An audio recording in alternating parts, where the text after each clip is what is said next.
Hello friends, આપણે પરમાણુ બંધારણની વાત કરી રહ્યા છીએ. તેની અંદર આપણે રુથરફોર્ડના મોડેલમાંથી બોહરના પરમાણુ મોડેલ સુધી પહોંચવા માટે બે પોઈન્ટ જે છે આપણે ધ્યાનમાં લીધા હતા. એક, વિદ્યુત ચુંબકીય વિકિરણ નો દ્વૈત સ્વભાવ, અને બીજું હતું પરમાણુવીય વર્ણપટ. આપણે રુથરફોર્ડના પરમાણુ નમૂનામાંથી એટલે કે રુથરફોર્ડે આવો જે છે પરમાણુવીય નમૂનો આપ્યો હતો કે કેન્દ્રની અંદર જે છે ધન 20 ભાર હોય, બાહ્ય કક્ષાની અંદર જે છે ચોક્કસ કક્ષાની અંદર ઇલેક્ટ્રોન ઘૂમે છે, તેમાંથી બોહરનો પરમાણુ મોડેલ એટલે કે કેન્દ્રમાં જે છે પ્રોટોન ધન 20 ભાર છે, આવી રીતે બાહ્ય કક્ષાની અંદર પહેલી કક્ષા, બીજી કક્ષા, ત્રીજી કક્ષા, ચોથી કક્ષા કે આમાં જે છે ઇલેક્ટ્રોન રહેતા છે, ઇલેક્ટ્રોન સતત જે છે વર્તુળાકાર પથ પર ઘૂમે છે. આમાંથી રુથરફોર્ડમાંથી બોહરના પરમાણુ નમૂના સુધી આપણે કોની વાત કરીએ છીએ ભાઈ? તો કે રુથરફોર્ડના પરમાણુ નમૂના માંથી આપણે કઈ જગ્યાએ જવું છે ભાઈ? તો કે બોહરના પરમાણુ નમૂના સુધી. અહીંયાથી અહીંયા જવું છે, આવો આપણે નમૂનો લાવવો છે. એના માટે આપણે બે વસ્તુ જે છે શીખતા હતા. કઈ વસ્તુ હતી ભાઈ? તો કાલે એક લેક્ચર અંદર આપણે શીખી ગયા કે વિદ્યુત ચુંબકીય વિકિરણનો દ્વૈત સ્વભાવ. એમાં કયો ભાઈ? તો કે એક સ્વભાવ હતો એનો તરંગ સ્વભાવ, અને બીજો હતો કયો ભાઈ એનો? તો કે કણ સ્વભાવ, અને બીજો પોઈન્ટ હતો પરમાણુવીય વર્ણપટ.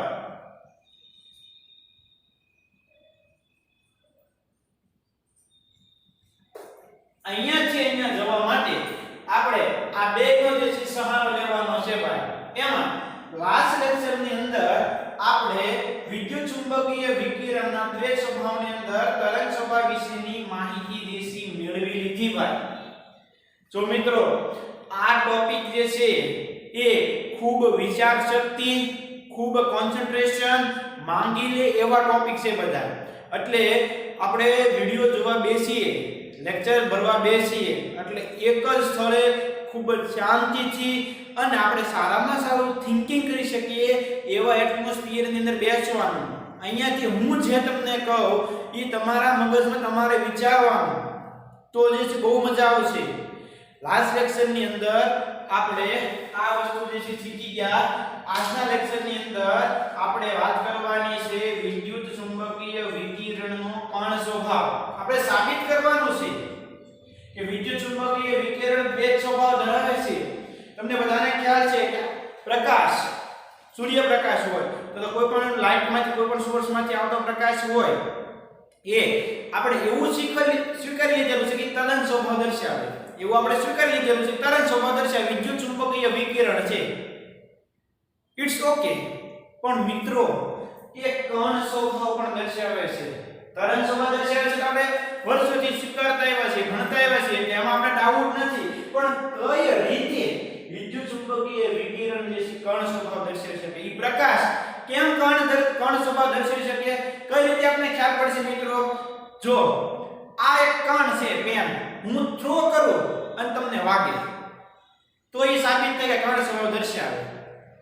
હવે લાઈટ જો કણ સ્વભાવ દર્શાવતો હોય, જો કોઈ પ્રકાશ એ જો કણ સ્વભાવ દર્શાવતો હોય તો આપણને વાગવો જોઈએ. આપણને જે છે એ લાઈટ વાગતી નથી, એ સોર્સ માંથી કોઈ પ્રકાશ આવે છે, આપણને વાગતો નથી. જો મિત્રો કણ હોય તો આપણી સાથે અથડાય ત્યારે આપણને જે છે ત્યાં અસર થવી જોઈએ, પણ અસર થતી નથી. છતાં પણ પ્રકાશ, વિદ્યુત ચુંબકીય વિકિરણ કણ સ્વભાવ દર્શાવે છે એવું સાબિત થયું. એ સાબિત થવા માટેના અલગ અલગ પ્રયોગો જે છે એ ડિસ્કશન છે જે આપણે આજ કરવાની છે. બે સિદ્ધાંતને આપણે ખાસ વાત કરવાના છીએ કે જેના કારણે આપણે લેક્ચર પૂરો થાય ત્યાં સુધીમાં એવું સાબિત કરી દેશું કે ખરેખર પ્રકાશ એ પ્રકાશ એ વિદ્યુત ચુંબકીય વિકિરણ એ તરંગ સ્વભાવ તો ધરાવે જ છે. એના માટે મેક્સવેલના સિદ્ધાંત લાસ્ટ લેક્ચરની અંદર આપણે 4 પોઈન્ટ આવી ગયા હતા, શીખી ગયા હતા. બધાને યાદ છે? એક વખત આગળનો લેક્ચર પણ જોઈ લેવો એટલે આપણા માટે આ ક્લિયર થઈ જાય. ત્યાર પછી આજનો લેક્ચર જોવો એટલે આપણા માટે આ થિયરી ક્લિયર થઈ જાય. તો મિત્રો આપણે તરંગ સ્વભાવ તો મેક્સવેલના અને અલગ અલગ વૈજ્ઞાનિકોના જે છે એ કોન્સેપ્ટના આધારે શીખી ગયા. આજના લેક્ચરની અંદર આપણે હવે ડિસ્કશન જે છે એ શરૂ કરી દીધી છે કર્ણ સ્વભાવ. મિત્રો તો પરમાણુ બંધારણની અંદર જો તમારે કોઈ પણ તરંગ એ ખરેખર તરંગ સ્વભાવ દર્શાવે છે કે કેમ એ નક્કી કરવું હોય તો વિવર્તન અને વ્યતિકરણ જેવી પ્રાયોગિક ઘટનાઓનો જે છે અભ્યાસ કરવો પડે. આ બે ઘટના જેમાં તમે જોઈ શકો વિવર્તન અને વ્યતિકરણની એ વિદ્યુત ચુંબકીય વિકિરણ તરંગ સ્વભાવથી સમજાવી શકાય. કોઈનું વિવર્તન કે વ્યતિકરણ થાય તરંગ સ્વભાવથી તમે સહેલાઈથી સમજાવી શકો. મીન્સ કે વિદ્યુત ચુંબકીય વિકિરણ જે છે તરંગ સ્વભાવ દર્શાવે છે એટલે એનું વિવર્તન અને વ્યતિકરણ થાય. હવે વિવર્તન એટલે શું? તો મિત્રો પ્રકાશનું કિરણ જ્યારે સીધી કોઈ પણ દિશામાં ગતિ કરે છે ત્યારે ક્યાંય અથડાય અથવા તો કોઈ નડતરરૂપ વસ્તુ એમાં આવે તો એમાં વિચલન જોવા મળે. કોઈ પણ આ કિરણ ધારો કે અહીંયા આમ જાય છે, અહીંયા જે છે એના નડતર આવી તો આમ વિચલિત થાય તો એને વિવર્તન થયું કહેવાય. વિવર્તન એટલે વિદ્યુત ચુંબકીય વિકિરણ અથવા તો કોઈ પણ પ્રકાશનું કિરણ કે કોઈ નડતરને કારણે એમાં વિચલન થાય તો વિવર્તન કહેવાય. ડીપની અંદર તમારે ફિઝિક્સમાં ભણવાનું આવશે વિવર્તન અને વ્યતિકરણ. વ્યતિકરણ એટલે શું? તો કે બે જુદી જુદી આવૃત્તિ વાળા અથવા તો સરખી આવૃત્તિ વાળા વિકિરણોનું એકીકરણ સંયોજન એટલે એને વ્યતિકરણ જે છે કહેવાય. બે અલગ અલગ અથવા તો સમાન આવૃત્તિ વાળા વિકિરણનું સંયોજાવું એને કહેવાય વ્યતિકરણ. અને કોઈ પણ વિકિરણનું નડતરને કારણે વિચલન થાય તો એને કહેવાય વિવર્તન. એટલે કે મિત્રો વિકિરણ વિદ્યુત ચુંબકીય વિકિરણ પ્રકાશ નો તરંગ સ્વભાવ સમજવો હોય તો વ્યતિકરણ અને વિવર્તનની ઘટનાના આધારે સહેલાઈથી સમજી શકીએ. આ બંને ટોપિક ફિઝિક્સમાં આવે છે. ફિઝિક્સમાં તમને જે છે ડીપમાં ખ્યાલ પડશે પણ આપણા મગજમાં બે શબ્દો બેસી ગયા હોય. હવે 19મી સદીમાં ભૌતિક વિજ્ઞાનના વિદ્યુત ચુંબકીય સિદ્ધાંત જેને શિરસંમત ખ્યાલ જૂનો ખ્યાલ ક્લાસિકલ ભૌતિક વિજ્ઞાન જે છે કહેવામાં આવે એના દ્વારા પણ સમજાઈ શકાતા નથી. કયો? કર્ણ સ્વભાવનો. કોની વાત કરીએ છીએ આપણે? કર્ણ સ્વભાવની વાત. કે વિદ્યુત ચુંબકીય સિદ્ધાંતને આધારે તમે જૂના ક્લાસિકલ ફિઝિક્સને આધારે કોઈ પણ વિદ્યુત ચુંબકીય વિકિરણ તરંગ સ્વભાવ દર્શાવે છે સાબિત થઈ શકે પણ કર્ણ સ્વભાવ દર્શાવી સાબિત થઈ શકતું નહોતું.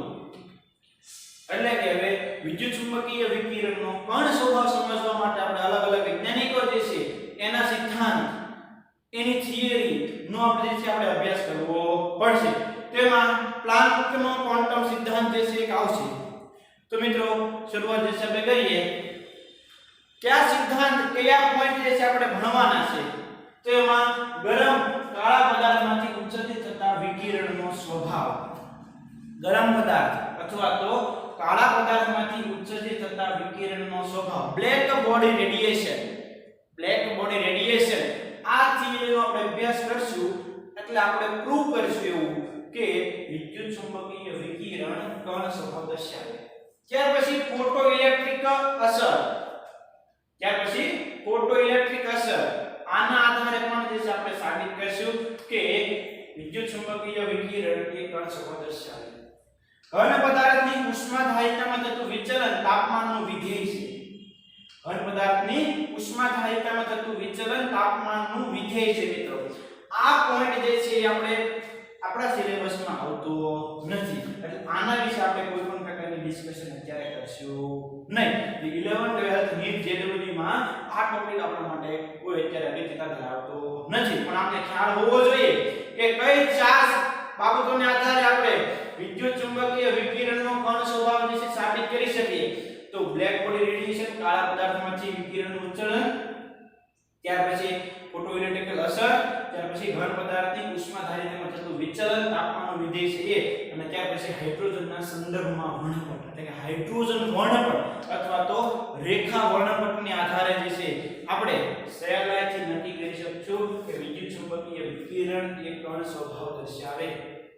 તો મિત્રો ક્લિયર થાતું છે? તમારે જે છે એ જે વસ્તુ કહેવામાં આવે એ વિચારવાની છે, વાગોળવાની છે કે જેના કારણે આપણા બધા જ ટોપિક કોન્સેપ્ટ જે છે ક્લિયર થતા જાય. આપણે કોની વાત કરીએ છીએ ભાઈ?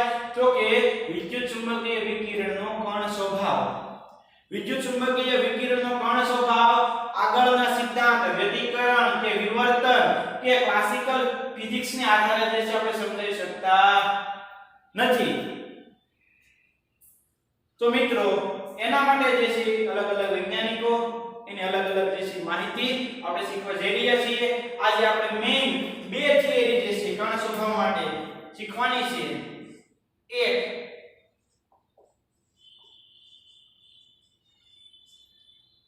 કાળા પદાર્થમાંથી વિકિરણનું ઉત્સર્જન,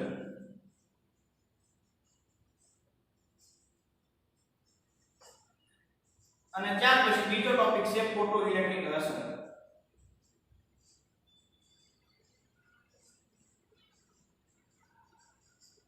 આ બે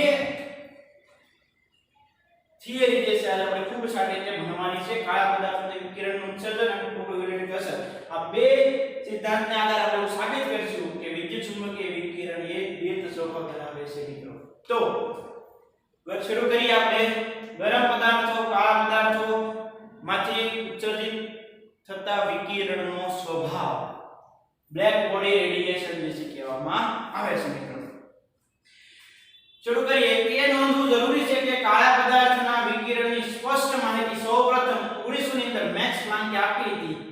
આ ઘટના વિશે જે વર્ણવી છે. સૌપ્રથમ આ વાત કોણે કરેલી ભાઈ? તો કે 1900 ની અંદર મેક્સ પ્લાન્ક મીન્સ કે પ્લાન્કની થિયરી જે છે આગળ પહેલું હેડિંગ હતું ને પ્લાન્કની થિયરી જે છે આપણે ભણવા જઈ રહ્યા છીએ ભાઈ. ક્લિયર? શું કહે છે એ ભાઈ? તો પહેલા જે છે આપણે સમજી લઈએ. આપણે બધાને ખ્યાલ છે કે કોઈ પણ પદાર્થ હોય એને તમે ગરમ કરો, કોઈ પણ ધાતુ હોય એને ગરમ કરો તો શરૂઆતમાં આસી લાલ થાય, પછી તેજ લાલ થાય, પછી ધાતુ સફેદ થાય.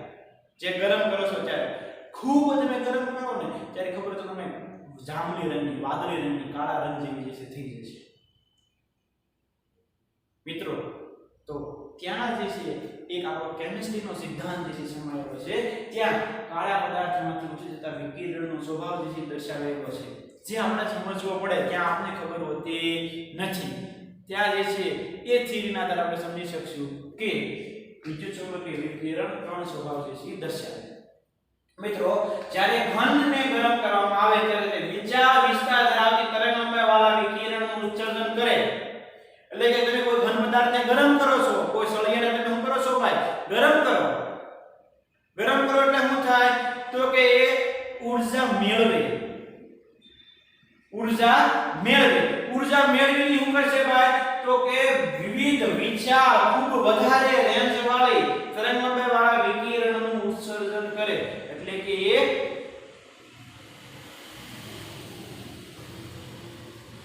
એટલે કે એ વિકિરણ ઉત્સર્જિત કરે. ઉદાહરણ તરીકે લોખંડના સળિયાને ભઠ્ઠીમાં ગરમ કરીએ તો પ્રથમ તે ઝાંખો લાલ થાય. શરૂઆતમાં કેવો થાય? ઝાંખો લાલ. ત્યારબાદ ધીમે ધીમે તાપમાન વધારતા જઈએ તો કેવો થઈ જાય? લાલ થાય. અને હજુ પણ વધારે ગરમ કરવામાં આવે ત્યારે તે કેવો થઈ જાય? સફેદ. કોઈ પણ ધાતુને તમે ગરમ કરો તો શરૂઆતમાં આછી લાલ થાય, પછી વધારે લાલ, પછી સફેદ, પછી એક સમય એવો આવશે કે બ્લુ કલરની વાદળી રંગનો જે છે એ ધાતુ બની જશે ખૂબ વધારે તાપમાને. હવે મિત્રો આવૃત્તિના સંબંધમાં કહીએ તો આનો અર્થ એમ થાય કે તાપમાન જેમ વધારવામાં આવે તેમ તેની આવૃત્તિ નીચા મૂલ્યથી ઊંચા મૂલ્યો તરફ જાય. મિત્રો 2.7 નંબરનો ગ્રાફ જે છે 2.7 નંબરનો ગ્રાફ એમાં દ્રશ્યમાન વર્ણપટ એમાં તમારે આવૃત્તિ જોવાની. આમ પણ તમને બધાને ખ્યાલ છે કે લાલ રંગ હોય એની આવૃત્તિ કેવી છે ભાઈ? નીચી છે. લાલ રંગની આવૃત્તિ કેવી છે? નીચી છે. ત્યાર પછી જાંબલી, જાની વાલી પીનારા, જાની વાલી પીનારા. તો જાંબલી રંગની આવૃત્તિ કેવી છે? આની મ્યુ કેવી છે ભાઈ? એની મ્યુ કેવી છે ભાઈ? તો કે ખૂબ વધારે છે, ઊંચી છે. તો મિત્રો શરૂઆતની અંદર કોઈ પણ પદાર્થ એ નીચી આવૃત્તિ વાળા વિકિરણનું ઉત્સર્જન કરે. કોઈ પણ પદાર્થ શરૂઆતની અંદર નીચી આવૃત્તિ વાળા વિકિરણનું ઉત્સર્જન કરે. જેમ તમે એને વધારે ગરમ કરો એમ એ નીચી આવૃત્તિથી વધારે આવૃત્તિ ધરાવતા વિકિરણનું ઉત્સર્જન કરે. એટલે કે મિત્રો શરૂઆતમાં એ લાલ દેખાય છે અને પછી બ્લુ દેખાય છે. એના માટેનું કારણ શું? તો એના માટેનું કારણ એ કે મિત્રો શરૂઆતમાં એ નીચી આવૃત્તિ વાળા વિકિરણનું શોષણ કરતો હતો, સમય પસાર થતો ગયો એમ એ ઊંચી આવૃત્તિ વાળા વિકિરણનું ઉત્સર્જન કરે. એટલા માટે તમને એ જે છે લાલ થી જાંબલી રંગ તરફ જતો જોવા મળે. તો અહીંયા તમને આ વિધાન બેસિક સમજાઈ જવું જોઈએ મિત્રો કે જેમ તમે તાપમાન વધારતા જાઓ તેમ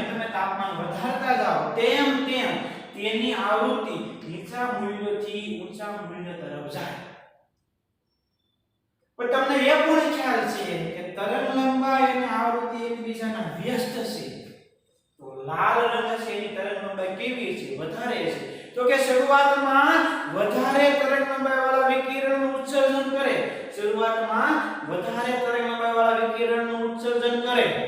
પછી જે છે એ ક્રમશઃ તરંગ લંબાઈ ઘટતી જાય અને આવૃત્તિ વધતી જાય.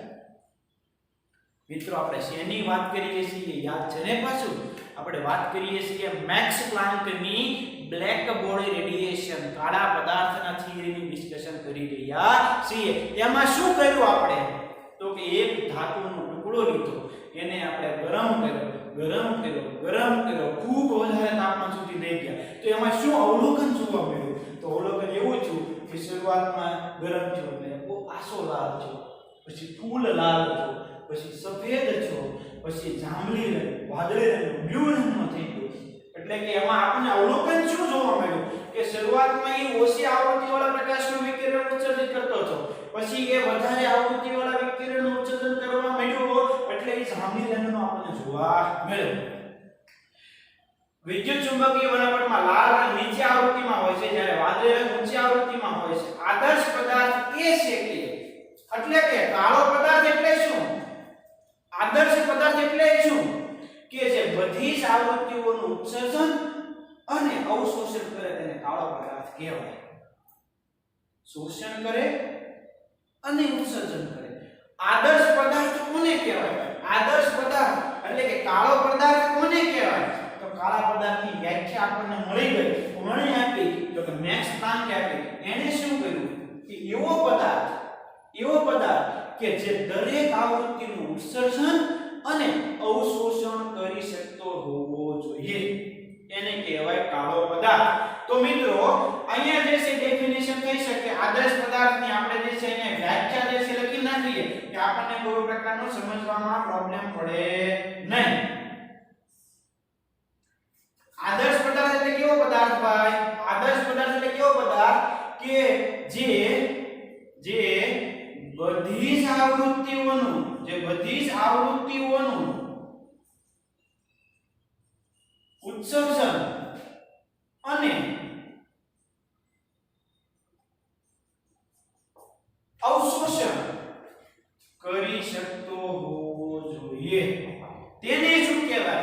જે પદાર્થ બધી જ આવૃત્તિઓનું ઉત્સર્જન અને અવશોષણ કરે એને કહેવાય કાળો પદાર્થ. તમને સમજાઈ ગયું હશે મિત્રો? એક પોઈન્ટ આપણા માટે ખાસ સમજવાનો છે. કોઈ વસ્તુ સમજ્યા વગરની રહી જવી જોઈએ નહીં. યાદ તો તમે જે છે નાખશો હમણાં તો અહીંથી કોઈ પણ ચીજ લખી નાખશો કે જેમ જેમ આવૃત્તિ જે છે એ વધતી જાય, જેમ જેમ આવૃત્તિ વધતી જાય એમ લાલથી જાંબલી તરફ જાય. આદર્શ પદાર્થ કોને કહેવાય તો લખી નાખો. આદર્શ પદાર્થ એ છે કે જે બધી જ આવૃત્તિઓનું ઉત્સર્જન અને અવશોષણ કરે તેને કાળો પદાર્થ કહેવાય. આદર્શ પદાર્થ એ કે જે બધી જ આવૃત્તિઓનું ઉત્સર્જન અને અવશોષણ કરે તેને કાળો પદાર્થ કહેવાય. એમ નહીં. સમજો મિત્રો કે આદર્શ પદાર્થ એટલે શું? એવો પદાર્થ કે જે નીચી આવૃત્તિવાળા પ્રકાશથી, નીચી આવૃત્તિવાળા વિદ્યુતચુંબકીય વિકિરણથી, નીચી આવૃત્તિ ધરાવતા વિકિરણથી ઊંચી આવૃત્તિ ધરાવતા દરેક વિકિરણનું ઈ શોષણ કરી શકતો હોવો જોઈએ અને ઈ પાછો ઉત્સર્જિત કરી શકતો હોવો જોઈએ. તો એ પદાર્થને કાળો પદાર્થ કહેવામાં આવે. તો મિત્રો હવે તમને કાળો પદાર્થ કોને કહેવાય એ કોન્સેપ્ટ મગજની અંદર બેસી ગયો હશે. ક્લિયર થાય છે મિત્રો? નેક્સ્ટ ક્લાસમાં આ વાત જે છે આપણને કરી. કોનું ઉદાહરણ લીધું? બાદ લોખંડનું ઉદાહરણ લઈને વાત કરે છે.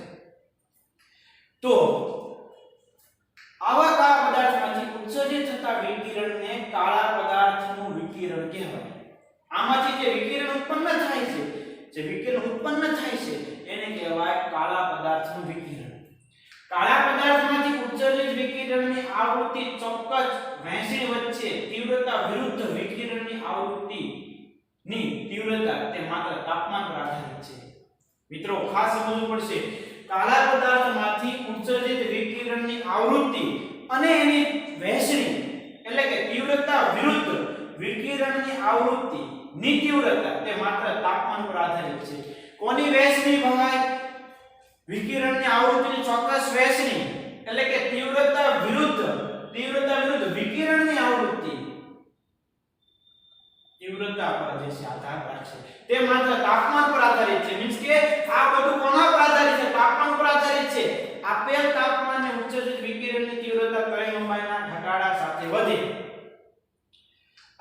કોઈ આપેલ તાપમાને ઉત્સર્જિત વિકિરણની તીવ્રતા તરંગલંબાઈના ઘટાડા સાથે વધે અને મહત્તમ થાય છે. ત્યારબાદ તરંગલંબાઈના ઘટાડા સાથે ઘટવાનું શરૂ કરે છે, જે આપણે આંખોથી સમજી શકીએ. મિત્રો આ એનો માસિક બેસિક ખ્યાલ ન પડે આપણને, પણ આ પોઈન્ટ જે છે અહીંયાથી અહીંયા સુધીનો કે જે તાપમાન પર આધારિત છે એ અને ત્યાર પછીના શબ્દો જે છે અહીંયા આપણે સમજીએ. એક ગ્રાફ આપેલો છે તરંગલંબાઈ અને તીવ્રતાના સંબંધનો. હવે તરંગલંબાઈ અને આવૃત્તિને શું સંબંધ છે તો આપને ખ્યાલ છે. તો અહીંયા જુઓ મિત્રો, આ તરંગલંબાઈ છે 1000 નેનોમીટર, 2000 નેનોમીટર, 3000 નેનોમીટર. અહીંયા તીવ્રતા દર્શાવેલી છે. કોની? ઉત્સર્જિત થતા વિકિરણની. આ તીવ્રતા કોની છે ભાઈ? ઉત્સર્જિત થતા વિકિરણની. તો અહીંયા T2 તાપમાન માટે વાત કરો તો જો આ તરંગલંબાઈ કેવી છે ભાઈ? 3000 છે એટલે કે મહત્તમ છે. અહીંયા કેવી છે ભાઈ? ન્યૂનતમ છે.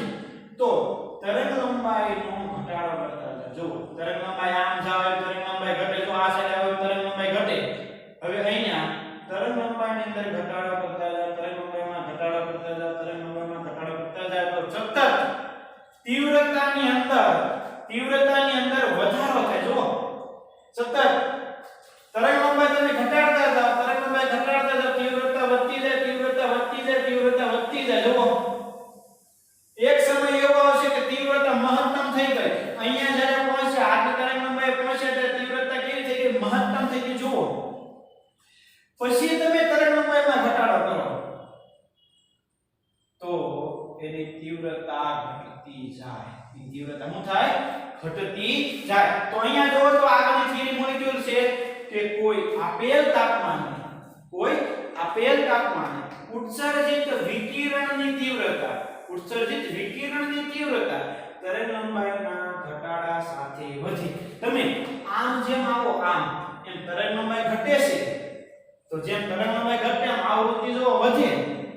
તો આ તરંગલંબાઈના ઘટાડા સાથે તીવ્રતા જે છે વધે અને મહત્તમ થાય. આ પોઈન્ટે તીવ્રતા મહત્તમ થઈ ગઈ. ત્યારબાદ તરંગલંબાઈના ઘટાડા સાથે ઘટવાનું શરૂ કરે. અહીંયાથી તમે તરંગલંબાઈ ઘટે છે તો તીવ્રતા પણ થાય ભાઈ ઘટે. એટલે કે અહીંયા રીડ કરો કાળા પદાર્થમાંથી ઉત્સર્જિત વિકિરણની આવૃત્તિની ચોક્કસ વહેંચણી એટલે કે તીવ્રતા વિરુદ્ધ વિકિરણની આવૃત્તિની તીવ્રતા તે માત્ર તાપમાન પર આધારિત છે કે T2 તાપમાને જે છે કે વહેંચણી જો તો આ રીતની હોય T1 તાપમાને જે છે વહેંચણી આવી રીતની હોય મીન્સ કે તાપમાન સાથે તીવ્રતા અને એની વહેંચણી જે છે આધાર રહેશે તમે તાપમાનને આધારે જે છે તમે મેઝરમેન્ટ કરી શકશો જે આપણે સરળતાથી સમજી શકીએ મિત્રો તો આ હવે તમને આખો પેરેગ્રાફ સમજાઈ ગયેલો હશે કે કાળા પદાર્થમાંથી જે ઉત્સર્જિત વિકિરણ ને શું કહેવાય કાળા પદાર્થનું વિકિરણ કાળા પદાર્થમાંથી ઉત્સર્જિત વિકિરણની આવૃત્તિની ચોક્કસ વહેંચણી એટલે કે તીવ્રતા વિરુદ્ધ વિકિરણની આવૃત્તિની તીવ્રતા તે માત્ર તાપમાન પર આધારિત છે કોઈ આપેલ તાપમાને ઉત્સર્જિત વિકિરણની તીવ્રતા તરંગલંબાઈના ઘટાડા સાથે વધે અને મહત્તમ થાય તીવ્રતા આ તરંગલંબાઈ ઘટી તીવ્રતા વધી એક તાપમાને અહીં આ પોઈન્ટે જે છે તીવ્રતા મહત્તમ થાય પછી તરંગલંબાઈ ઘટી તો તીવ્રતા પણ ઘટે કોના તો કે આ વાત ફક્ત ને ફક્ત T2 તાપમાને થાય છે T1 તાપમાને જો તો આવો ગ્રાફ મળે મિસ થાય તો એ કે તરંગલંબાઈ ઘટે તીવ્રતા વધે મહત્તમ થાય પછી તરંગલંબાઈ ઘટે ઘટતી જાય તો મિત્રો વાત આની યાદ છે કે તાપમાન ફિક્સ રાખો તમે તો તીવ્રતા અને તરંગલંબાઈ વચ્ચેનો આ ગ્રાફ જે છે તમને મળે ક્લિયર ઉપરના પ્રયોગો ના પ્રાયોગિક પરિણામો પ્રકાશના તરંગ સિદ્ધાંતને આધારે સંતોષકારક રીતે સમજાવી શકાય નહીં એટલે મિત્રો આગળનો જે પ્લાન કે પ્રયોગ કર્યો કે આ જે લોખંડના ટુકડાને ગરમ કર્યો શરૂઆતમાં લાલ રંગ પછી સફેદ પછી છેલ્લે બ્લેક થી વાદળી કલરનો થઈ ગયો અમુક તરંગલંબાઈને શોષણ કર્યું પછી એ શું કરે છે એનું ઉત્સર્જન કરે છે તો આ સિદ્ધાંત જે છે એ તરંગ સ્વભાવના આધારે જે છે સમજાવી શકાતા નથી એટલે તે સમયની પ્રચલિત માન્યતાના આધારે પ્લાન્કે એવું કીધું કે પરમાણુ અને અણુ શક્તિનું ઉત્સર્જન કે અવશોષણ કોઈ અસતત રીતે જથ્થામાં કરે છે મિત્રો મીન્સ કે સતત રીતે નહીં એક સરખું સતત ઉત્સર્જન કે કેમ નહીં થોડો મીન્સ કે અસતત થોડા પ્રમાણની અંદર અસતત રીતે જે છે એ ઊર્જાનું કરે બાય ઉત્સર્જન કરે એટલે મિત્રો ઊર્જાનું સૌથી ઓછું પ્રમાણ કે જે શોષાય અને ઉત્સર્જિત થાય છે તેને પ્લાન્કે શું કીધું ભાઈ ક્વોન્ટમ કીધું એટલે ક્વોન્ટમ કોને લાગુ પાડી શકાય તો કે જેમાં ઊર્જાનું શક્તિનું ઉત્સર્જન કે અવશોષણ અસતત રીતે હોય જો ઊર્જાનું ઉત્સર્જન એ સતત રીતે થતું હોય તો તમે ક્વોન્ટમ શબ્દ ત્યાં વાપરી શકો નહીં એટલે પ્લાન્કે જે છે ક્વોન્ટમ શબ્દ આપ્યો કોના માટે કે જેમાં ઊર્જાનું ઉત્સર્જન શક્તિનું ઉત્સર્જન કે અવશોષણ અસતત રીતે થાય કેવી રીતે થાય અસતત રીતે તો એને ક્વોન્ટમ કીધું વિકિરણના એક ક્વોન્ટમની ઊર્જા તેની આવૃત્તિ μ ને સમપ્રમાણમાં હોય છે એટલે કે E ડાયરેક્ટલી પ્રોપોર્શનલ ટુ μ મિત્રો આ સમચલનને દૂર કરવા માટે E ઊર્જા is equal to s into μ એટલે નવું આપણે ઇક્વેશન મળ્યું E is equal to h into μ s means Planck અચળાંક s means શું થશે ભાઈ પ્લાન્ક અચળાંક μ એટલે આવૃત્તિ આ સમીકરણને આપણે આમ પણ લખી શકીએ hc λ s એટલે પ્લાન્ક અચળાંક ની કિંમત છે 6.624 × 10⁻34 જૂલ સેકન્ડ આજે આ આંકડો જે છે આપણે પાકો કરી નાખવો પડે પ્લાન્ક અચળાંકની કિંમત 6.626 × 10⁻34 જૂલ સેકન્ડ મિત્રો આ સિદ્ધાંતથી પ્લાન્ક એ સમજાવી શક્યા કે કાળા પદાર્થમાંથી ઉદ્ભવતી વિકિરણની તીવ્રતાની વહેંચણી જુદા જુદા તાપમાને તરંગલંબાઈ અથવા તો આવૃત્તિનું વિધેય છે જો મિત્રો આ પ્રયોગો એટલે કે આ પ્રયોગ કર્યો એ તરંગ સિદ્ધાંતથી આપણે વિદ્યુત ચુંબકીય વિકિરણ તરંગ સિદ્ધાંતથી સમજાવી શકતા નહોતા એટલે પ્લાન્કે જે છે નવો શબ્દ આપ્યો ક્વોન્ટમ અને એને જે છે આખો પ્રયોગ સમજાવ્યો અને એને એવું પણ કીધું કે આ વિકિરણની તીવ્રતા એટલે ઉત્સર્જિત થતા વિકિરણની તીવ્રતાની વહેંચણી જે છે એ જુદા જુદા તાપમાન તરંગલંબાઈ અને આવૃત્તિનું વિધેય છે એટલે કે મિત્રો એ આપણને વિદ્યુત ચુંબકીય વિકિરણનો કણ સ્વભાવ જે છે દર્શાવે છે ક્વોન્ટમ જથ્થો એ જે છે એ કોણ દર્શાવે છે ભાઈ કોઈ પણ વિદ્યુત ચુંબકીય વિકિરણ અને તેમાં ઉત્સર્જિત થતા અથવા તો શોષાતા વિકિરણની ઊર્જા તો મિત્રો આપણને જે છે બ્લેક બોડી રેડિયેશન જે છે અહીંયા ક્લિયર થતું હશે ત્યાર પછીનો સિદ્ધાંત આવે છે ફોટો ઇલેક્ટ્રિક અસર ફોટોઇલેક્ટ્રિક અસર સૌપ્રથમ કોણે આપી ભાઈ તો 1887 માં એચ હર્ટ્ઝ એના આકૃતિમાં દર્શાવ્યા મુજબ કેટલીક ધાતુઓ કઈ ધાતુ લીધી H2 થઈ જાય પોટેશિયમ રુબિડિયમ અથવા તો સીઝિયમ જેવી ધાતુઓ જે છે ઉપયોગ કર્યો એના પર પ્રકાશ પુંજ જે છે આપવામાં આવ્યું એટલે જેમાંથી ઇલેક્ટ્રોન ઉત્સર્જન થયું આ ઘટનાને ફોટોઇલેક્ટ્રિક અસર કહેવાય તો જે છે સમજીએ આપણે આકૃતિથી તો મિત્રો એક અહીંયાથી પ્રકાશનું કિરણ જે છે એ અહીંયા રાખેલી ધાતુની પ્લેટ ઉપર જે છે એ પડે એ આખી શૂન્યાવકાશ ચેમ્બર છે સામે જે છે એક સંસૂચક એટલે કે ડિટેક્ટર રાખેલું છે એને એમીટર સાથે જોડેલું છે અહીંયા બેટરી છે આખી ચેમ્બર કેવી છે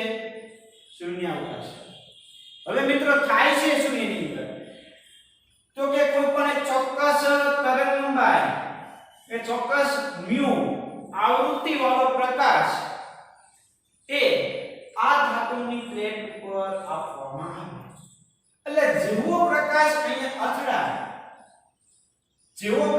અથડાય તરત જ તેમાંથી ઇલેક્ટ્રોન જે છે ઉત્સર્જિત થાય તરત જ તેમાંથી શું થાય ભાઈ ઇલેક્ટ્રોન ઉત્સર્જિત થાય એને ફોટો ઇલેક્ટ્રોન કીધું એનું કીધું ભાઈ ફોટો ઇલેક્ટ્રોન એટલે શું કીધું એને ફોટો ઇલેક્ટ્રોન અને સામેના ડિટેક્ટર ઉપર જે છે અથડાય જે આપણે એ મીટરમાં જોઈ શકીએ અમુક કોણાવર્તન થાય હવે હું એમ કહું કે ચોક્કસ આવૃત્તિ વાળો પ્રકાશ ધાતુની પ્લેટ ઉપર શૂન્યાવકાશ ચેમ્બરમાં જે રાખેલી છે પોટેશિયમ રુબિડિયમ કે સીઝિયમ એના ઉપર જે છે આપાત કરવામાં આવ્યો જેવો પ્રકાશ ત્યાં અથડાય એટલે તરત જ એમાંથી ઇલેક્ટ્રોનનું ઉત્સર્જન થાય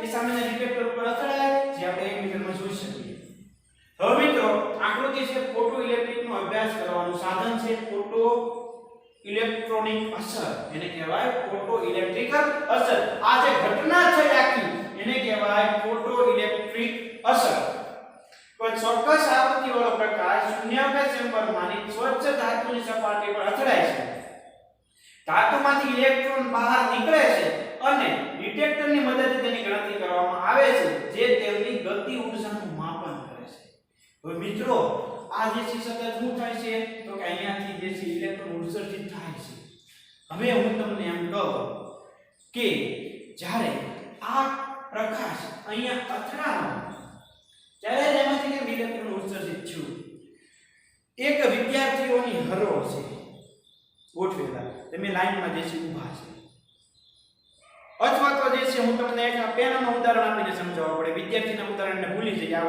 પેન અહીંયા છે આ પેન અહીંયાથી હલે ત્યારે આ પેન તો એની આ એમ નામ તો અહીંયાથી આમ જશે નહીં કે પણ જો પાછળથી આ પેન આની સાથે અથડાવવામાં આવે તો આમ આગળ જાય તો આ જે છે એક પદાર્થ છે એક કણ ધારો તમે આ પેન એક કણ છે આને પણ તમે કણ ધારો તો જ્યારે આ પેન બીજી પેન સાથે અથડાય ને ત્યારે આમાં જે છે કે થાય ત્યારે આનું સ્થાન બદલે નકર કે આ પેન એમના પોઝિશનમાં પડી રહે સ્થાન બદલે નહીં તો અહીંયા મિત્રો એવું જ છે કે જ્યારે પ્રકાશ એ આ ઇલેક્ટ્રોન ઉપર પડ્યો ધાતુમાં રહેલા ઇલેક્ટ્રોન ઉપર પડ્યો એટલે શું થાય તો કે એ ઇલેક્ટ્રોનની જગ્યા લઈ વિદ્યાર્થી લાઈનમાં ઊભા છે એક વિદ્યાર્થી આગળ છે પાછળનો વિદ્યાર્થી શું કરે છે ભાઈ એક વિદ્યાર્થી દોડતો આવે છે એ જે આગળનો વિદ્યાર્થી ધક્કો મારે ઓલો વિદ્યાર્થી આગળ જાય એની જગ્યા કોણ લઈ લે તો કે પાછળથી આવેલો વિદ્યાર્થી લઈ લે એક સ્ટુડન્ટની આમ હરોળ છે હરોળમાં એક સ્ટુડન્ટ ઊભો છે પાછળથી બીજો દોડતો આવે છે એ શું કરે છે તો આની સાથે આ ધક્કો મારે એટલે આગળ જાય અને લઈ લે તો કે પાછળથી આવનાર જે વિદ્યાર્થી તો એ લઈ લે. ક્યારે થયું તો કે જ્યારે આ કોઈ પદાર્થ કોઈ પણ વિદ્યાર્થી આવ્યો ત્યારે. તો મિત્રો આપને ખબર છે કે ઇલેક્ટ્રોન એ કણ સ્વભાવ દર્શાવે. ઇલેક્ટ્રોન શું દર્શાવે? કણ સ્વભાવ દર્શાવે. તો મિત્રો આ પ્રકાશમાં એક કણ હશે ને કે એને શું કર્યું છે તો કે એને ઇલેક્ટ્રોનની જગ્યા લીધી અને ત્યાંથી ઇલેક્ટ્રોનને બહાર કાઢ્યો, ઇલેક્ટ્રોનને ધકેલ્યો. આ પ્રકાશ પણ કઈ કણ ધરાવતો હશે, પ્રકાશ પણ કણ ધરાવતો હશે એટલે તે શું કરશે તો કે ઇલેક્ટ્રોનને ધક્કો મારીને બહાર કાઢશે ડિટેક્ટર તરફ અને એ ઇલેક્ટ્રોનનું સ્થાન લઈ લે. તો તમને હવે ખ્યાલ પડવો જોઈએ કે પ્રકાશ કણ સ્વભાવ દર્શાવે. હર્ટ્ઝ નામના વૈજ્ઞાનિકે આ સિદ્ધાંત આપણને આપ્યો અને સાબિત કર્યું કે પ્રકાશ વિદ્યુત ચુંબકીય વિકિરણ કોઈ પણ વિકિરણ એ કણ સ્વભાવ દર્શાવે. પણ મિત્રો લેક્ચરની શરૂઆતમાં મેં કીધું હતું કે જ્યારે લાઈટ સૂર્યપ્રકાશ આપણી સાથે અથડાય ત્યારે આપણને કેમ અસર થતી નથી. તો એનો તમને આન્સર આપું. તમે ઉદાહરણ લ્યો કીડી અને હાથી. કીડી હાથી સાથે અથડાય તો એ મહાકાય પ્રાણીને કાંઈ અસર થાય નહીં. તો એવું જ કંઈક લાઇટનું છે, એવું જ કંઈક પ્રકાશનું છે કે આપણા દળની સરખામણીમાં જે પ્રકાશ છે, જે વિકિરણ છે એમાં રહેલા કણનું દળ અતિ સૂક્ષ્મ છે. તેથી જ્યારે એ પ્રકાશ આપણી સાથે અથડાય છે ત્યારે એ આપણને કોઈ અસર કરતો નથી. બાકી આપણી સાથે પણ વિકિરણ અથડાય છે. પણ આપણા દળની સરખામણીમાં એનું દળ ખૂબ નાનું છે એટલે આપણને અસર કરતો નથી. જ્યારે ઇલેક્ટ્રોનનું દળ પણ સૂક્ષ્મ છે, આનું પ્રકાશમાં રહેલા કણનું દળ પણ સૂક્ષ્મ છે, વિકિરણમાં રહેલા કણનું દળ પણ સૂક્ષ્મ છે. એટલા માટે એ જે છે અહીંયા અસર દર્શાવે કે સૂક્ષ્મ કણ એ જ્યારે ધાતુની સપાટી પર અથડાય ત્યારે તેમાં ઇલેક્ટ્રોન ઉત્સર્જન કરે. મીન્સ કે સમોવડિયા છે ને ત્યારે તમે એનો સ્વભાવ સમજી શકો. સમોવડિયા છે ત્યારે તમે જે છે એનો કણ સ્વભાવ સાબિત કરી શકો. ફોટોઇલેક્ટ્રિક અસર ને આધારે આપણે કહી શકીએ છીએ. બાકી જે છે આપણે આપણા જીવનમાં જે છે એને અનુભવી શકતા નથી. ક્લિયર મિત્રો? તો આ વાત થઈ વિદ્યુત ચુંબકીય વિકિરણના કણ સ્વભાવની. હવે આમાં હું તમને મેથેમેટિકલી પોઈન્ટમાં લઈ જાઉં છું, પણ તમે એટલું સમજી લીધું છે મિત્રો ખાસ અને સારી રીતે કે પ્રકાશ એટલે કે વિકિરણમાં સૂક્ષ્મ કણ હોય, ઇલેક્ટ્રોન સૂક્ષ્મ કણ છે. એટલે ફોટો ઇલેક્ટ્રિકનો આપણે અભ્યાસ કર્યો ત્યારે ફોટો ઇલેક્ટ્રોન્સ એમાંથી ઉત્પન્ન થયા જે ડિટેક્ટર પર અથડાણા, જે 1 મીટરમાં દર્શાણા અને ફોટો ઇલેક્ટ્રિક અસરને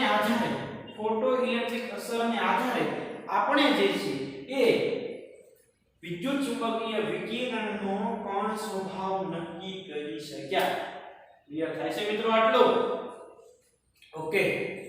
તો હવે આના આકૃતિની અંદર થોડાક આપણે મેથેમેટિકલી પોઈન્ટ જે છે લઈ લઈએ કે હવે મિત્રો આ મ્યુ આવૃત્તિ વાળો પ્રકાશ અથડાણો તો હું એમ કહી શકું કે h * mu એટલે કે E કેમ કે ડાયરેક્ટલી પ્રોપોર્શનલમાં છે ઊર્જા અને આવૃત્તિ. તો કે અમુક ઊર્જા વાળું વિકિરણ જ્યારે ધાતુની સપાટી પર અથડાય ત્યારે એમાંથી ફોટો ઇલેક્ટ્રોન જે છે ઉત્સર્જિત થાય. હું એમ પણ કહી શકું કે અમુક ચોક્કસ તરંગલંબાઈ વાળું વિકિરણ જ્યારે ધાતુની સપાટી પર આવે ત્યારે એમાંથી ઇલેક્ટ્રોનનું ઉત્સર્જન થાય, ફોટો ઇલેક્ટ્રોનનું ઉત્સર્જન થાય. એટલે કે મિત્રો એક ચોક્કસ ઊર્જા અથવા એક ચોક્કસ આવૃત્તિ અથવા એક ચોક્કસ તરંગલંબાઈ ધરાવતો પ્રકાશ જ્યારે ધાતુની સપાટી પર પડે ત્યારે એમાંથી ઇલેક્ટ્રોનનું ઉત્સર્જન થાય. ક્લિયર થાય છે? પણ મિત્રો ખાસ યાદ રાખવાનું કે ધારો કે આ ઇલેક્ટ્રોનને અહીંયાથી ઇલેક્ટ્રોનને ઉત્સર્જિત થવું છે, અહીંયાથી ઇલેક્ટ્રોનને ઉત્સર્જિત થવું છે, અહીંયાથી શું થવું છે? ઇલેક્ટ્રોનને ઉત્સર્જિત થવું છે.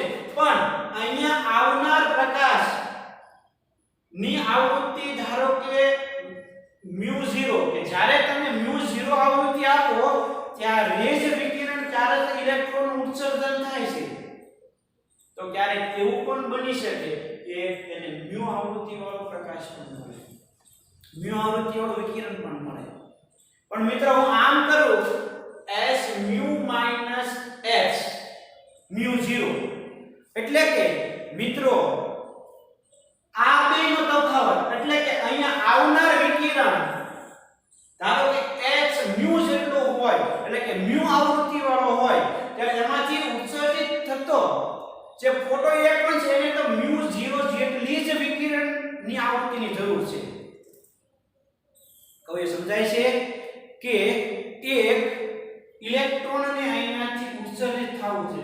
જો મિત્રો સમજો, ખાસ અગત્યનું છે. એક થિંકિંગ પાવર, એક આપણે મેન્ટિક એબિલિટી ખૂબ વધે અને ન્યુમેરિકલ્સ એપ્લાઇડ બેઝ માટે ખાસ અગત્યનું છે મિત્રો કે આ ઇલેક્ટ્રોનને અહીંયાથી ઉત્સર્જિત થવું છે, આ ઇલેક્ટ્રોનને અહીંયાથી ઉત્સર્જિત થવું છે અને અહીંયા જવું છે, એને μ0 જેટલી આવૃત્તિની જરૂર છે. કેટલી આવૃત્તિની જરૂર છે? μ0 જેટલી જરૂર છે. ક્યારેક એવું પણ બને ને કે એને μ0 જેટલી મળે પણ ખરી ને ન પણ મળે, અથવા એના કરતા વધારે મળે, અથવા તો એના કરતા ઓછી મળે. જો ઓછી મળે, આ μ0 કરતા જો ઓછી મળે તો ફોટો ઇલેક્ટ્રોન અસર તમને જોવા મળે નહીં, મીન્સ કે ઇલેક્ટ્રોનનું ઉત્સર્જન થાય નહીં. આના કરતા ઓછી આવૃત્તિ વાળું વિકિરણ અહીંયા અથડાય તો ફોટો ઇલેક્ટ્રિક અસર તમને જોવા મળશે નહીં. હવે હું એમ કહું કે એને λ0 જેટલી જે છે વિકિરણ ધરાવતો હોય એવો જે છે પ્રકાશ જોવે, કેટલો જોવે ભાઈ? એને λ0 ઉત્સર્જિત, λ0 તરંગલંબાઈ ધરાવતો હોય. તો મિત્રો અહીંયા તમને λ0 જેટલી તરંગલંબાઈ વાળું વિકિરણ જો આવે તો જ એમાંથી ઇલેક્ટ્રોનનું ઉત્સર્જન થાય. તો આના કરતા ઓછી પણ હોય અને વધારે પણ હોઈ શકે. જો આના કરતા ઓછી તરંગલંબાઈ હોય વિકિરણની તો એ ઇલેક્ટ્રોનનું ઉત્સર્જન થઈ શકે નહીં. મિત્રો એમ પણ કહી શકાય કે E0 જેટલી ઊર્જા ધરાવતું જો વિકિરણ અથડાય તો એમાંથી ફોટો ઇલેક્ટ્રોનનું ઉત્સર્જન થઈ શકે. એના કરતા ઓછી ઊર્જા વાળું, મીન્સ કે E0 કરતા ઓછી ઊર્જા વાળું વિકિરણ જો અથડાય તો ફોટો ઇલેક્ટ્રિકલ અસર તમને જોવા મળે નહીં. E0 કરતા વધારે મળે તો જોવા મળે. તો હવે શું થાય મિત્રો? તમે એટલું સમજી લીધું કે જો વિકિરણને ઉત્સર્જિત થવું હોય, મીન્સ કે જો ઇલેક્ટ્રોનને ઉત્સર્જિત થવું હોય તો એને μ0, λ0 અથવા તો E0 જેટલો ઊર્જા, તરંગલંબાઈ કે આવૃત્તિ જોવે વિકિરણની. હવે મિત્રો જો એના કરતા વધારે હોય, ધારો કે λ જેટલો આવૃત્તિ વાળું વિકિરણ અહીં અથડાય, મીન્સ કે આ પેનને મારે ખસેડવી હોય, તો ધારો કે 5 ન્યૂટન બળની જરૂર પડે. આ પેન મારે અહીંયા છે, અહીંયાથી મારે આમ લઈ જવી હોય તો કેટલું બળ આપવું પડે? 5 ન્યૂટન જેટલું આપવું પડે. એના કરતા ઓછું બળ આપું તો આ પેન હલે નહીં. 5 ન્યૂટન કરતા હું વધારે બળ આપું, એટલે 10 ન્યૂટન આપું તો આ પેન આમ હલે, આ પેન અહીંયાથી આમ જાય. જો 5 ન્યૂટન આપું તો એમાં સ્થાનાંતર થઈ શકે. 5 કરતા વધારે આપો તો થવાનું જ છે, પણ 5 કરતા ઓછું બળ આપ્યું હોય, 5 ન્યૂટન કરતા ઓછું, તો એમાં જે છે એ કોઈ પણ પ્રકારનો ફેરફાર થાય નહીં. પણ જ્યારે 5 ન્યૂટન કરતા વધારે બળ આપ્યું હોય ત્યારે આ પેનમાં એક ગતિ ઊર્જા ઉત્પન્ન થાય, કાઇનેટિક એનર્જી ઉત્પન્ન થાય. શું ઉત્પન્ન થાય? જે જરૂરી હતી બળ, જે જરૂરી બળ હતું એના કરતા વધારે બળ આપો તો આમાં ગતિ ઊર્જા ઉત્પન્ન થાય, આગળ ધકેલાય. તો મિત્રો આગળ ધકેલાય તેને ઇલેક્ટ્રોન માટે ગતિ ઊર્જા કહેવામાં આવે કે જ્યારે એને જરૂરી હતી μ0 ની, એને હું આવૃત્તિ વાળો આપું છું μ0, તો આ બેનો તફાવત જે છે એ ગતિ ઊર્જા બરાબર થાય. ઇંગ્લિશમાં એને કહેવાય કાઇનેટિક એનર્જી. એનું કહેવાય કાઇનેટિક એનર્જી. કે મિત્રો અહીંયાથી ઇલેક્ટ્રોન ઉત્સર્જિત થવા માટે μ0 જેટલી આવૃત્તિની જરૂરિયાત હતી. એને મેં આપી μ આવૃત્તિ, એટલે કે જરૂરી હતી એના કરતા વધારે આપી. એટલે અહીંયાથી જે ઇલેક્ટ્રોન ઉત્પન્ન થાય ને એ ગતિ ઊર્જા સાથે જાય આગળ. તો કેટલી ગતિ ઊર્જા મળે ઇલેક્ટ્રોનને?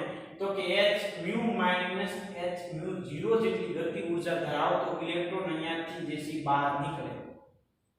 સમજાય છે ભાઈ જે કહું છું એ? અહીંયાથી આ ઇલેક્ટ્રોન જે છે કેટલી ગતિ ઊર્જા સાથે બહાર નીકળે છે? તો કે h μ માઈનસ h μ0 જેટલી ગતિ ઊર્જા ધરાવતો h μ માઈનસ h μ0 જેટલી ગતિ ઊર્જા ધરાવતો ઇલેક્ટ્રોન અહીંયાથી ઉત્પન્ન થાય. એટલે કે આટલી ગતિ ઊર્જા વાળો થાય. એટલે હું આમ કરી શકું hc/λ અહીંયા જે છે hc/λ માઈનસ બરાબર કાઇનેટિક એનર્જી એટલે કે 1/2mv². હવે કઈ શકાય? આના માટે આપણે લખી શકાય E E0 ke.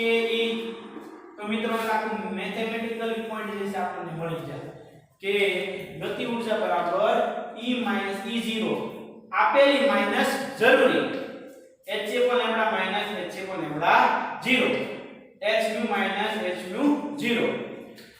આ એને જરૂરી છે, આ મેં આપી છે, વધારે હતી એટલા માટે એમાં ગતિ ઊર્જા ઉત્પન્ન થઈ. જો ઓછી હોય તો એમાંથી વિકિરણ ઉત્પન્ન થાય નહીં, મીન્સ કે ફોટોઇલેક્ટ્રિક અસર આપણને જોવા મળે નહીં. ક્લિયર મિત્રો? તો જે છે આપણે સહેલાઈથી સમજી શકીએ. તો આગળ હવે થિયરી પ્લસ અને અગત્યના પોઈન્ટની ડિસ્કશન આપણે કરી લઈએ. આ ઇક્વેશન જે છે આપણા મગજની અંદર સેટ કરવાનું છે કે કાઇનેટિક એનર્જી બરાબર h μ minus h μ0, kinetic energy બરાબર hc/λ માઈનસ hc/λ 0. અહીંયા જે છે સમીકરણ બધા લખી દઉં છું ભાઈ કે જેના કારણે આપણને કોઈ પ્રોબ્લેમ પડે નહીં. ગતિ ઊર્જા કાઇનેટિક એનર્જી બરાબર h μ minus h μ0 1/2mv². Kinetic energy એટલે 1/2mv² બરાબર E માઈનસ E0. આના બરાબર લખી છે કે 1/2mv² એટલે કે ke બરાબર hc/λ 0 બરાબર hc/λ 0. આ સમીકરણ હજી પણ આપણે આગળ સ્લાઇડ આપવામાં આવશે ત્યારે ફરીવાર જે છે સમજીશું. પણ હવે આ તમને બધી જ થિયરીમાં ખ્યાલ પડી ગયો હોવો જોઈએ. તો જોઈ લઈએ શું વસ્તુ કહે છે. ધાતુની સપાટી પર પ્રકાશનો કોણ જેવો અથડાય કે તરત જ તેમાંથી ઇલેક્ટ્રોન ઉત્સર્જન થાય. એનો અર્થ એમ કે પ્રકાશનું પુંજ અથડાવવું અને ઇલેક્ટ્રોનનું ધાતુની સપાટી પર ઉત્સર્જિત થવું વચ્ચે કોઈ સમય જતો નથી. જેવો વિકિરણ મળે ધાતુને તરત જ એમાંથી જે છે ઇલેક્ટ્રોનનું ઉત્સર્જન થાય. ઉત્સર્જિત થતા ઇલેક્ટ્રોનની સંખ્યા પ્રકાશની તીવ્રતા અથવા તેજસ્વીતાના સમપ્રમાણમાં હોય. કેટલા ઇલેક્ટ્રોન ઉત્સર્જિત થાય? ઇલેક્ટ્રોનની સંખ્યા અહીંયા લખું છું, આ રિલેશન યાદ રાખવાની. ઇલેક્ટ્રોનની સંખ્યા કોના પર આધાર હોય? તો કે પ્રકાશની તીવ્રતા. કોના પર આધાર રાખે? કેટલા ઇલેક્ટ્રોન ઉત્સર્જિત થાય કોના પર આધાર રાખે ભાઈ? તો કે પ્રકાશની તીવ્રતાના સમપ્રમાણમાં હોય. એટલે તેજસ્વીતા તીવ્રતા વધારે એટલે ઇલેક્ટ્રોનની સંખ્યા ઉત્સર્જિત થતા હોય એની વધારે. દરેક ધાતુ માટે કોઈ ઓછી લાક્ષણિક ન્યૂનતમ આવૃત્તિ μ0 હોય જેને બેહલી આવૃત્તિ એટલે કે આટલી આવૃત્તિની જરૂરિયાત હોય એને કહેવાય થ્રેશોલ્ડ આવૃત્તિ અથવા તો દેહલી આવૃત્તિ. એટલે શું કહેવાય ભાઈ? દેહલી આવૃત્તિ અથવા તેને કહેવાય થ્રેશોલ્ડ આવૃત્તિ.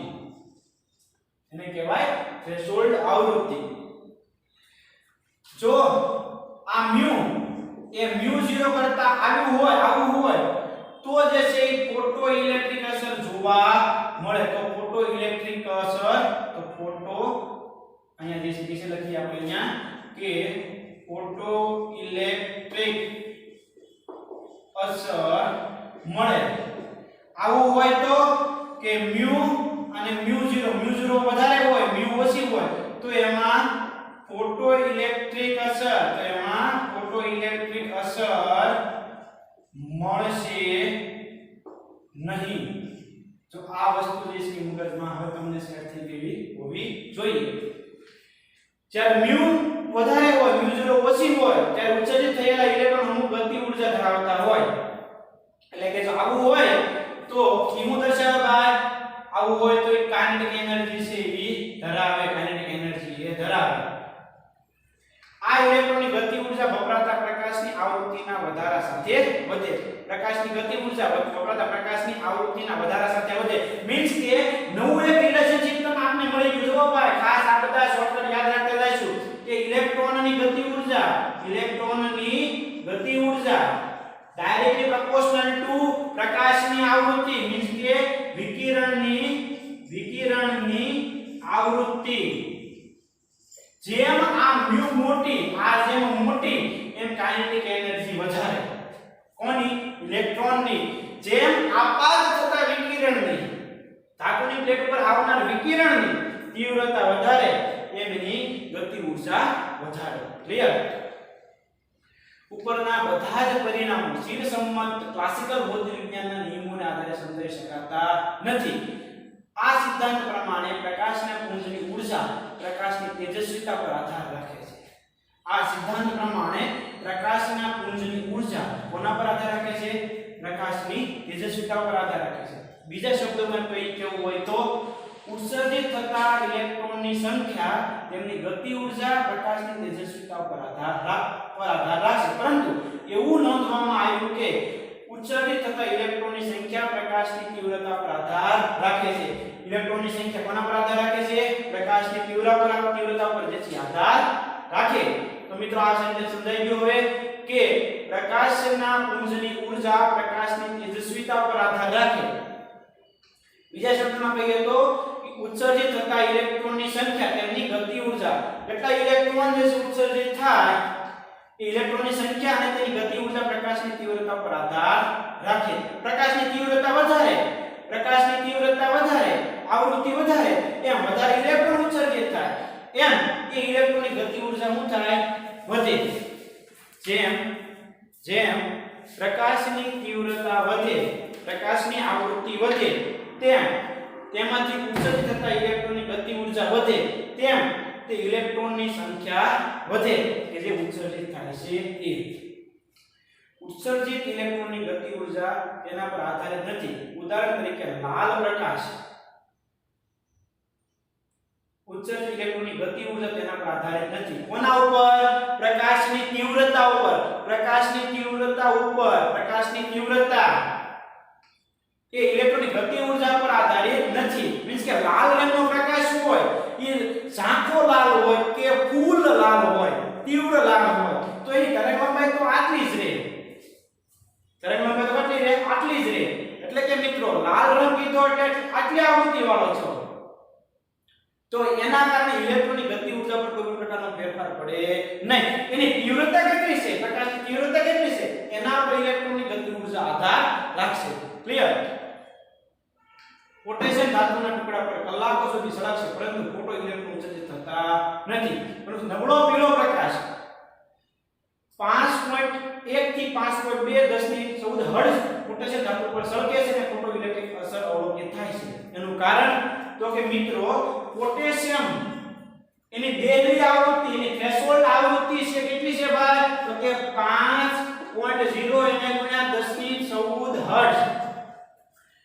એની μ0 μ0 કેટલી છે પોટેશિયમની કોની પોટેશિયમની તો આના કરતા વધારે આવૃત્તિ હોય μ એટલે કે μ ધારો કે 5.1 5.2 એને ગુણ્યા 10 ની 14 હર્ટ્ઝ હોય તો ફોટો ઇલેક્ટ્રોન અસર તમને જોવા મળે પણ તમને અહીંયા 4.9 એને ગુણ્યા 10 ની 14 હર્ટ્ઝ દીધી હોય તો એમાં ફોટો ઇલેક્ટ્રોન અસર જોવા મળે નહીં કેમ મિત્રો તો કે એને μ0 જેસી નાની હોવી જોઈએ μ જેસી મોટી હોવી જોઈએ તો જ એમાં ફોટો ઇલેક્ટ્રિકલ અસર જોવા મળે આ શરત થાય આમ હોય આ એનું રિલેશનશિપ છે μ વધારે μ0 ઓછી તો જે છે ફોટો ઇલેક્ટ્રોન અસર જોવા મળે અહીંયા જે છે આમ છે એટલે અહીંયા ફોટો ઇલેક્ટ્રોન અસર તમને જોવા મળે નહીં એટલે ઝાંખો પીળો પ્રકાશ હોય એ ઇલેક્ટ્રોન ઉત્સર્જન કરી શકે પણ તીવ્ર લાલ હોય એ ઇલેક્ટ્રોનનું ઉત્સર્જન કરી શકતો નથી ક્લિયર મિત્રો તો આ વસ્તુ જે છે આપણે ખાસ ક્લિયર થતી હોવી જોઈએ મીન્સ કે એને થ્રેશોલ્ડ આવૃત્તિ વાળો વિકિરણ મળવું જોઈએ એના કરતા ઓછી આવૃત્તિ હોય તો ફોટો ઇલેક્ટ્રિક અસર તમને જોવા મળે નહીં 1905 ની અંદર આઇન્સ્ટાઈન શરૂઆતના મુદ્દા તરીકે પ્લાન્કના વિદ્યુત ચુંબકીય વિકિરણ સિદ્ધાંતનો ઉપયોગ કરી ફોટો ઇલેક્ટ્રિક અસર સમજાવી શક્યા હતા આઇન્સ્ટાઈન જે છે એ ફોટો ઇલેક્ટ્રિક અસર પ્લાન્કના વિદ્યુત ચુંબકીય વિકિરણનો સિદ્ધાંતનો ઉપયોગ કરીને સમજાવ્યું તો મિત્રો અહીંયા જે વાત કરી જે શબ્દોમાં લખે છે કે ધાતુની સપાટી પર પ્રકાશના પુંજનું સળગતું ઘટનાને પ્રકાશના પુંજ ફોટોન વડે નિશાનગત કરી શકાય જ્યારે પૂરતી ઊર્જાવાળા ફોટોન ધાતુના પરમાણુ સાથે પરમાણુ ઇલેક્ટ્રોન સાથે અથડાય ત્યારે તરત જ તેની અથડામણ દરમિયાન તરત જ તેની ઊર્જા ઇલેક્ટ્રોનને આપી દે છે અને ઇલેક્ટ્રોન કોઈ પણ જાતનો સમય બગાડ્યા વગર મોડું કર્યા વગર ઉત્સર્જિત થાય છે જેટલી વધારે ફોટોનની ગતિ ઊર્જા તેટલી જ વધારે ઇલેક્ટ્રોનની બદલી થાય મીન્સ કે જેટલી ગતિ ઊર્જા વધારે હોય તો ઇલેક્ટ્રોન વધારે ડિટેક્ટર તરફ જાય મીન્સ કે સ્થાનાંતર ઝડપથી થાય અને તેટલી જ વધારે ઇલેક્ટ્રોનની ગતિ ઊર્જા થાય મીન્સ કે ઇલેક્ટ્રોન જેટલી તીવ્રતા વધારે ફોટોનની એટલે કે કણની પ્રકાશના કણ એને ફોટોન તરીકે એક્સેપ્ટ કરે છે પ્રકાશનો કણ એને કહે છે ભાઈ ફોટોન તો જેમ ફોટોનની ઊર્જા વધારે એમ ઇલેક્ટ્રોનની ગતિ ઊર્જા વધારે બીજા શબ્દોમાં કહીએ તો ઉત્સર્જિત થતા ઇલેક્ટ્રોનની ગતિ ઊર્જા વિદ્યુત ચુંબકીય વિકિરણની આવૃત્તિના સમપ્રમાણમાં હોય મિત્રો એ તો કીધું કે જેમ μ વધે ગતિ ઊર્જા વધે જેમ μ વધે ગતિ ઊર્જા વધે કારણ કે μ વધારે છે જેમ આવૃત્તિ વધે એમ ઇલેક્ટ્રોન ઝડપથી એમાંથી ઉત્સર્જિત થઈને ડિટેક્ટર તરફ જાય અથડાતા ફોટોનની ઊર્જા બરાબર h μ થશે અને ઇલેક્ટ્રોન ઉત્સર્જિત કરવા માટે ઓછામાં ઓછી ઊર્જાને h μ0 કહીએ h μ એને કહેવાય કાર્ય વિધેય w0 તેમાં દબાવ એટલે h μ - h0 ઇલેક્ટ્રોનની તબદીલ થતી ગતિ ઊર્જા છે ઊર્જા સંચયના નિયમને અનુલક્ષીએ તો ઉત્સર્જિત ઇલેક્ટ્રોનની ગતિ ઊર્જા સમીકરણ 2.7 પ્રમાણે આપી શકાય આ પ્રમાણે દઈ શકાય કાઇનેટિક એનર્જી બરાબર h μ - h0 અહીંયા જે છે ઊર્જા સંચયનો નિયમ ઊર્જાનું સર્જન કે વિનાશ શક્ય નથી એનું એક સ્વરૂપમાંથી બીજા સ્વરૂપમાં રૂપાંતર કરી શકાય અહીંયા તમે આટલી ઊર્જાને આપો છો E જેટલી આપો છો E જેટલી E0 જેટલી એની જરૂરિયાત છે તો વધી કેટલી તો કે ગતિ ઊર્જા જેટલી આમાં વધે એટલે કે ઊર્જાનું સર્જન કે વિનાશ શક્ય નથી આ બેની બાદબાકીના અંતે જે ઊર્જા વધતી હશે ને એ ઊર્જા ઇલેક્ટ્રોન મેળવે અને એ ઊર્જા ઇલેક્ટ્રોનની ગતિ ઊર્જા કહેવાય કોના બરાબર થાય 1/2 mv2 બરાબર થશે ક્લિયર તો મિત્રો આ દરેક સિદ્ધાંતને આધારે પ્રકાશના કણ સ્વભાવને સાબિત કરી શકીએ ફોટો ઇલેક્ટ્રિક અસર અને કાળા પદાર્થમાંથી વિકિરણ ઉત્સર્જનને અંતે આપણે એવું સાબિત કરી શકીએ પ્રકાશ વિદ્યુત ચુંબકીય વિકિરણ એ કણ અને તરંગ બંને સ્વભાવને દર્શાવે છે કણ સ્વભાવને આપણે કોના તરીકે ઓળખીએ છીએ ફોટોન તરીકે ઓળખીએ છીએ એટલે કે મિત્રો જ્યારે ફોટો ઇલેક્ટ્રિકલ અસરની અંદર ધાતુની પ્લેટ ઉપર પ્રકાશનો ફોટોન પ્રકાશનો કણ અથડાય ત્યારે તરત જ એમાંથી જે છે ઇલેક્ટ્રોનનું ઉત્સર્જન થાય આ સિદ્ધાંતને આધારે આપણે સહેલાઈથી ફોટો ઇલેક્ટ્રિકલ અસર સમજી શકીએ અહીંયા ત્રણ સમીકરણ લખ્યા છે h μ h μ h μ0 - 1/2 + 1/2 mv2 h μ - h μ0 = 1/2 me એટલે m v સ્ક્વેર અહીંયા જે છે બધા લખેલા છે E0 એટલે શરૂ કરવા માટે જરૂરી ઊર્જા ઇલેક્ટ્રોન માટે E એટલે આપેલી ઊર્જા કે E એટલે ગતિ ઊર્જા આટલી આપવી પડે આટલી આપી તો ઇલેક્ટ્રોન કેટલી ગતિ ઊર્જા મેળવે તો કે ગતિ કાઇનેટિક એનર્જી જેટલી ઊર્જા મેળવે h mu - s mu 0 1/5 v square real મિત્રો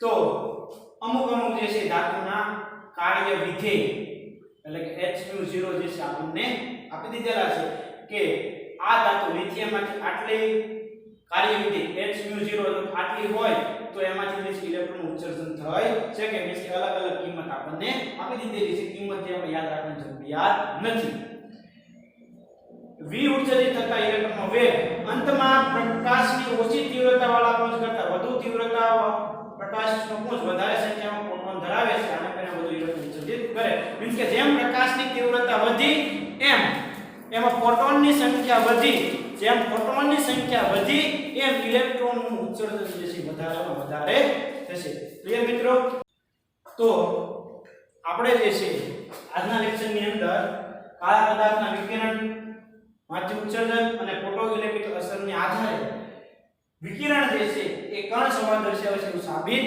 કર્યું તો મિત્રો આ થિયરી જે છે ખૂબ કોમ્પ્લિકેટેડ કહેવાય જેટલું તમે વધારે સારામાં સારું વિચારી શકો એટલી જે છે તમને સમજૂતી ક્લિયર થાય એટલે લેક્ચર જે છે જોતા જાઓ થિયરી જે છે તમે મિનિમમ શાંતિથી 2 થી 3 વખત 4 વખત કે 5 વખત તમે રીડ કરો તમે જે છે એ લેક્ચર સારામાં સારી રીતે સાંભળો અને તમારો કોન્સેપ્ટ જે છે ક્લિયર કરો આ જે આગળના સમીકરણ ગયા એના આધારે ખૂબ સારામાં સારા એપ્લાઇડ બેઝ ક્વેશ્ચન જે છે આપણે આના પછીના લેક્ચરની અંદર સોલ્વ કરીશું અહીંયા સુધી જે છે ક્લિયર કરજો ખૂબ સારી રીતે જે છે ખાસ ફોટોઇલેક્ટ્રિક અસર અને કાળા પદાર્થમાંથી વિકિરણનું જે છે ઉત્સર્જન અને એને આધારે વિકિરણ જે છે એ દ્વૈત સ્વભાવ દર્શાવે છે તરંગ સ્વભાવ અને કણ સ્વભાવ એટલે ફોટોન કહેવાનું તરંગ સ્વભાવ એટલે એને કહેવાનું વિકિરણ એ ખૂબ સારી રીતે સમજીને જે છે આ ઇક્વેશન ક્લિયર કરજો આ ઇક્વેશન જે ક્લિયર કરજો